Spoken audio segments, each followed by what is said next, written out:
ತೀತಾ ಜಲಾಶಯದ ಏರಿ ಮೇಲೆ ಅಕ್ರಮವಾಗಿ ಬೋಟಿಂಗ್ ಕಾಮಗಾರಿ.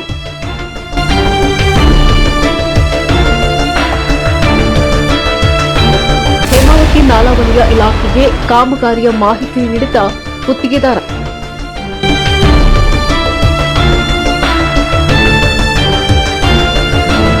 ಕಾರ್ಮಿಕರಿಗೆ ಸುರಕ್ಷತೆ, ಗಾಳಿ ಕಿತ್ತೂರಿ ಬೋಟಿಂಗ್ ಶೆಡ್ ಕಾಮಗಾರಿ.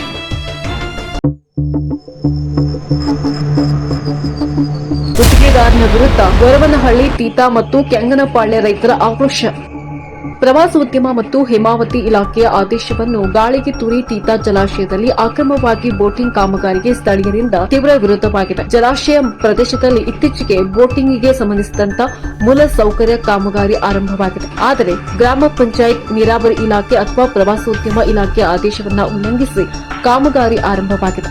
ಸರ್ಕಾರಿ ಅಧಿಕಾರಿಗಳ ಗಮನಕ್ಕೆ ತಾರದೆ ಡ್ಯಾಂನಲ್ಲಿ ಕಾಮಗಾರಿ ನಡೆಸುವುದು ಕಾನೂನು ಬಾಹಿರ ಎಂದು ಸ್ಥಳೀಯರು ಆಕ್ರೋಶ ವ್ಯಕ್ತಪಡಿಸಿದ್ದಾರೆ.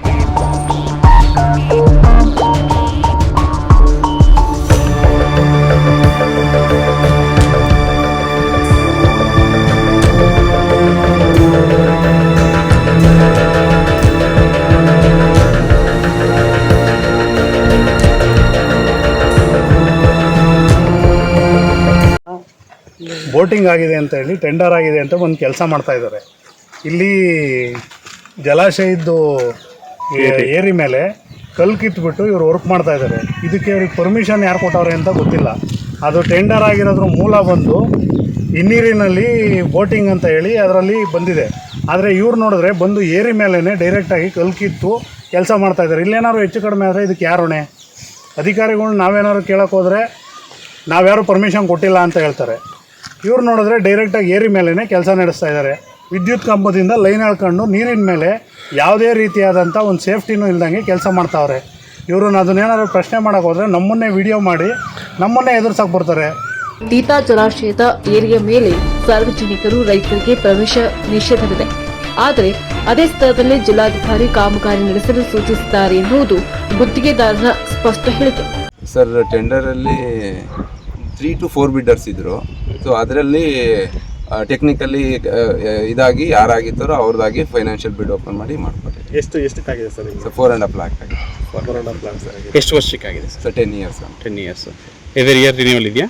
ಅದೇ, like every year we have to pay. Tender ಆಗಿಲ್ಲ ಅಲ್ಲ? ಟೆಂಡರ್ ಆಗಿದೆ, ಟೆಂಡರ್ ಆಗಿರೋದು. ಅತ್ಯಂತ ಆಘಾತಕಾರಿ ವಿಷಯವೆಂದರೆ ಕಾಮಗಾರಿಯಲ್ಲಿ ತೊಡಗಿರುವ ಕಾರ್ಮಿಕರ ಸುರಕ್ಷತೆ. ಡ್ಯಾಂನ ಅಂಚಿನಲ್ಲಿ ನೀರಿರುವ ಸೂಕ್ಷ್ಮ ಪ್ರದೇಶದಲ್ಲಿ ಕಾಮಗಾರಿ ನಡೆಯುತ್ತಿದ್ದರೂ ಕಾರ್ಮಿಕರಿಗೆ helmet, life jacket, safety gloves, safety shoes ಸೇರಿದಂತೆ ಯಾವುದೇ ಮುಂಜಾಗ್ರತಾ ಕ್ರಮದ ರಕ್ಷಣಾ ಸಾಧನಗಳನ್ನು ನೀಡಲಾಗುತ್ತಿಲ್ಲ. ಇದರ ಜೊತೆಗೆ ಬಾಲ ಕಾರ್ಮಿಕರ ಬಳಕೆ ಕೂಡ ಕೇಳೋರೇ ಇಲ್ಲ.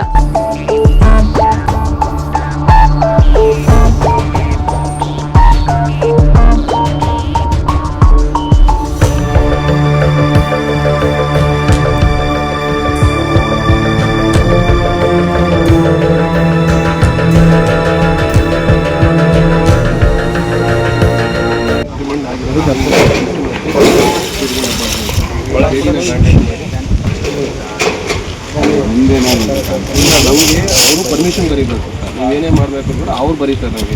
ನೀವು ನಮಗೆ ಕರೆಕ್ಟ್ ಆಗ್ತೀವಿ. ಟೂರಿಸಂ ಡಿಪಾರ್ಟ್ಮೆಂಟ್ ಪರ್ಮಿಷನ್ ಬರೀತಾರೆ. ಅವ್ರ ಪರ್ಮಿಷನ್ ಬರೆದ ಮೇಲೆ ನಾವು ಮಾಡಬೇಕು ಬೇಡ ಅಂತ ಆಮೇಲೆ ನಾವು ಡಿಸೈಡ್ ಮಾಡ್ತೀವಿ. ಅಂದರೆ ನಮ್ಮ ಹೆಸರು ಅವರಿಗೆ ನಾವು ಮಾಡ್ತೀವಿ. ನಾವು ಯಾವುದೇ ಟೂರಿಸಂ ಡಿಪಾರ್ಟ್ಮೆಂಟ್ ಅವ್ರು ನಮಗೆ ಬರೀತಾರೆ. ನಾವು ಪರ್ಮಿಷನ್ ತೊಗೊಂಡು ಆಮೇಲೆ ನಿಮಗೆ ಮಾಡೋಕ್ಕೆ ಸರಿ. ನೆಕ್ಸ್ಟ್ ಏನೇ ಕೆಲಸ ಮಾಡಿದ್ರು ಕೂಡ ಕರೆಸ್ಪಾಂಡೆನ್ಸ್ ಮಾಡ್ಕೊಂಡೇ ಮಾಡಬೇಕು. ಇಲ್ಲಾಂದರೆ ಅದು ಇಲ್ಲಿಗಲ್ ಆಗುತ್ತೆ. ಪಾರ್ಟಿ ಕೋರ್ಸ್ಗಳು ಬಂದಿಲ್ಲ ಕೆಲಸ ಮಾಡಿಸ್ತಾರೆ. ಕೆಲಸ ಮಾಡಿಸ್ತಾರೆ. ಇದ್ರ ಬಗ್ಗೆ ನಾವು ತೊಗೊತೀವಿ ಸರ್. ಒಂದು ಬಟ್ಟೆ ಹೋಗಂಗಿಲ್ಲ, ಹಸು ಹೊಡಂಗಿಲ್ಲ, ವೆಹಿಕಲ್ ಹೊಡಂಗಿಲ್ಲ, 2 wheeler ಹೊಡಂಗಿಲ್ಲ ಅಲ್ವಾ ಸರ್? ಇಲ್ಲಿವರೆಗೂ ಒಂದು ಚಿಕ್ಕದೊಂದು ಇದು ಕೂಡ ಇಲ್ಲ ಆಗಿಲ್ಲ. ಅತಿ ದೊಡ್ಡ ಕೆರೆ ಸರ್ ಇದು, ಅತಿ ದೊಡ್ಡ ಡ್ಯಾಮ್ ಇದು. ತುಮಕೂರು ಜಿಲ್ಲೆ ಅತಿ ದೊಡ್ಡ ಡ್ಯಾಮ್. ಕಾಳಜಿಯಿಂದ ಕೇಳ್ತಾರೆ. ಇಲ್ಲಿ ಹೆಂಗೆ ಅವಕಾಶ ಮಾಡಿಕೊಟ್ರಿ? ಕಲ್ಲೆಲ್ಲ ಕೇಳ್ತಾ ಇದ್ರೆ ಹೆಂಗೆ ಅವಕಾಶ ಮಾಡ್ಕೊಟ್ಟಿದ್ರಿ ತಾವು? ಹಿಂಗೆಲ್ಲ ಕೇಳಂಗಿಲ್ಲ. ನಾವು ಇವ್ರಿಗೆ ಒಂದು MD ಇಂದನೇ ಲೆಟ್ರ್ ಬಂದಿದೆ. ನೀವು ಕೆಲಸ ಮಾಡಬೇಕಾದ್ರೆ ಏನೇ ಕೂಡ ಡಿಸ್ಟರ್ಬ್ ಆದರೆ ಅದನ್ನು ಮುಂಚೆ ಹೇಗಿತ್ತು ಆ ರೀತಿ ಮಾಡಿಕೊಡ್ಬೇಕು ಅನ್ನೋದೇ ಒಂದು ಪರ್ಮಿಷನ್ ಮೇಲೆ, ಅಗ್ರಿಮೆಂಟ್ ಮೇಲೆ ನಾವು ಇದು ಕೊಟ್ಟಿರೋದು. ಫಸ್ಟೇ ನಾವು ಒಂದು ಲೆಟರ್ ಕರೆಸ್ಪಾಂಡೆನ್ಸ್ ಮಾಡಿದ್ದೀವಿ. ಕಟ್ಟಡ ಮತ್ತು ಇತರೆ ನಿರ್ಮಾಣ ಕಾಮಗಾರಿಯ ಕಲ್ಯಾಣ ಕಾಯ್ದೆ 1996 ಪ್ರಕಾರ ಪಿಪಿಇ ನೀಡುವುದು ಕಡ್ಡಾಯ. ನೀರಿನ ಬಳಿ ಕೆಲಸಕ್ಕೆ ಲೈಫ್ ಜಾಕೆಟ್ ಕೂಡ ಕಡ್ಡಾಯ. 17 ವರ್ಷದ ಬಾಲ ಕಾರ್ಮಿಕರನ್ನ ಕೆಲಸಕ್ಕೆ ಬಳಸಲಾಗಿದೆ. ಆದರೆ ಇಲ್ಲಿ ಆ ನಿಯಮಗಳನ್ನು ಸಂಪೂರ್ಣವಾಗಿ ಗಾಳಿಗೆ ತೂರಿಸಲಾಗಿದೆ. ಒಂದು ಸಣ್ಣ ಆಯ ತಪ್ಪಿದ್ರೂ ಕೂಡ ಕಾರ್ಮಿಕರು ನೇರವಾಗಿ ನೀರಿಗೆ ಬೀಳುವ ಅಪಾಯವಿದೆ. ಒಂದು ವೇಳೆ ಅವಘಡ ಸಂಭವಿಸಿದರೆ ಜವಾಬ್ದಾರಿ ಯಾರು ಎಂದು ಸ್ಥಳೀಯರು ಪ್ರಶ್ನಿಸಿದ್ದಾರೆ. ಅಂತ ಇಲ್ಲೇ ಕೆಂಗಪಳ್ಳಿ ನಿವಾಸಿ. ನಾವು ಈಗ ಜಲಕ್ರೀಡೆ ಬಗ್ಗೆ ಟೆಂಡರ್ ಕರೆದಿದ್ರೆ ಟೆಂಡರು ನಾವು ಹಾಕಿದ್ವಿ. ನಾವು ಹಾಕಿದರೆ ನಮಗೆ ದಾಖಲೆ ಏನು ಪರಿಶೀಲನೆ ಮಾಡದೆ ನಿಮ್ಮದು ರಿಜೆಕ್ಟ್ ಆಗೈತೆ, ದಾಖಲೆ ಸರಿ ಇಲ್ಲ ಅಂತ ಹೇಳಿದ್ರು ಅವರು. ಆಯಿತು ಸರ್, ನಮ್ದೇನು ದಾಖಲೆ ಸರಿ ಇಲ್ಲ ಕೊಡಿ ಅಂತ ಕೇಳೋ ಹೊತ್ತಿಗೆ ಅವರು ನಮ್ಗೆ ಇಂಥವ್ರಿಗೆ ಏನೂ ರೆಸ್ಪಾನ್ಸ್ ಮಾಡಿಲ್ಲ. ನಾವು ಹಂಗೆ ಆನ್ಲೈನ್ ಅಪೀಲ್ ಹೋಗಿದ್ವಿ, ಆನ್ಲೈನ್ ಅಪೀಲ್ಗೂ ರೆಸ್ಪಾನ್ಸ್ ಮಾಡಲಿಲ್ಲ. ಅದು ಬೇಡ ಆರ್ ಟಿ ಐಗೆ ಹಾಕಿದ್ವಿ, ರಿಸೀವ್ ಮಾಡ್ಕೊಂಡಿದ್ದಾರೆ, ಅದು ಇನ್ನೂ ಏನು ನಮಗೇನು ಹೇಳಿಲ್ಲ. ಸ್ಥಳೀಯರಿಗೆ ಇದ್ರ ಬಗ್ಗೆ ಗೊತ್ತೇ ಇಲ್ಲ. ನಾವು ಗೊತ್ತಿಲ್ಲದೇ ಟೆಂಡರ್ ಕರೆದ್ವಾ, ಜಮೀನು ಕಳ್ಕೊಂಡಿರೋದು ನಾವು 17 ಗುಂಟೆ 14 ಗುಂಟೆ ನಾವು ಜಮೀನಿಗೆ ಕಣ್ಣು ಏನು ಮಾಡೋಣ? ನಾವು ಇದ್ರ ಬಗ್ಗೆ ಗೊತ್ತಿಲ್ಲದೇ ಇರ್ತೀವ, ದಿನ ಕೆರೆಯಲ್ಲಿ ಇರೋದು. ಇವ್ರು ಹೇಳ್ತಾರೆ ನಮ್ಗೆ ಅಲ್ಲಿ DC ಮೇಡಮ್ ಅವ್ರು ಹೇಳೋರೆ ಪರ್ಮಿಷನ್ ತಗೊಂಡಿದ್ದೀವಿ ಅಂತ. ಪರ್ಮಿಷನ್ ಅಂತ ನಾವು ಓಡಾಡೋಕ್ಕೂ ಬಿಡಲ್ಲ.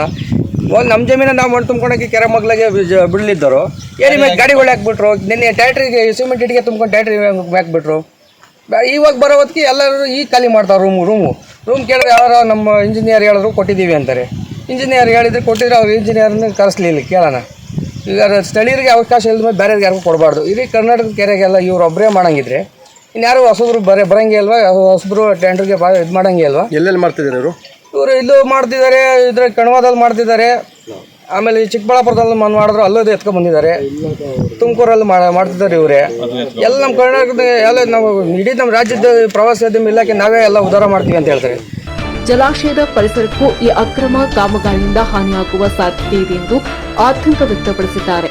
ಸ್ಥಳೀಯರು ತಕ್ಷಣ ಈ ಅಕ್ರಮ ಕಾಮಗಾರಿಯನ್ನ ನಿಲ್ಲಿಸಿ ಸಂಬಂಧಪಟ್ಟಂತ ಕಾರ್ಮಿಕ ಇಲಾಖೆ, ನೀರಾವರಿ ಇಲಾಖೆ ಮತ್ತು ಜಿಲ್ಲಾಡಳಿತ ಸ್ಥಳಕ್ಕೆ ಭೇಟಿ ನೀಡಿ ಪರಿಶೀಲಿಸಿ ಕಠಿಣ ಕ್ರಮ ಕೈಗೊಳ್ಳುವಂತೆ ಆಗ್ರಹಿಸಿದ್ದಾರೆ.